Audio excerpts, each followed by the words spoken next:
বন্ধুগণ, আমরা আজকে চলে এসেছি রুদ্রসাগরের পাড়ে।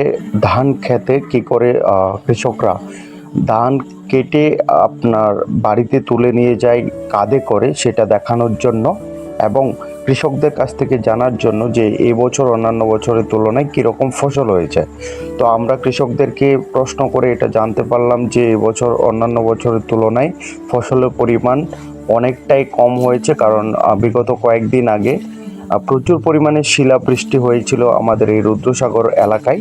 তাই এবছর প্রচুর লস বা ক্ষয়ক্ষতি হয়েছে কৃষকদের। কিছু কিছু কৃষক সিদ্ধান্ত নিয়েছেন যে ওনারা এই বছর ধান কেটে বাড়িতে তুলবেনই না, কারণ যে পরিমাণ খরচা হবে ধান কেটে বাড়িতে তোলার জন্য সেই পরিমাণ ধান কৃষকরা পাবেন না বলে ওনাদের মতামত ব্যক্ত করেছেন। দেখুন, এই প্রচণ্ড গ্রীষ্মকালীন যে সূর্যের দাবানল, এই দাবানলের মধ্যেও কৃষকরা অক্লান্ত পরিশ্রম করে ধান কেটে বাড়িতে তুলছেন। আর আমরা সরাসরি যাচ্ছি যেখানে ধানের কাটাই হচ্ছে, কিন্তু বিষয় হচ্ছে এত দাবানলের মধ্যেও এখানে রুদ্রসাগরের মাঠে গরম লাগছে না, কারণ প্রচুর পরিমাণে বাতাস বইছে।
Lutin mo traso, dikelay ka so.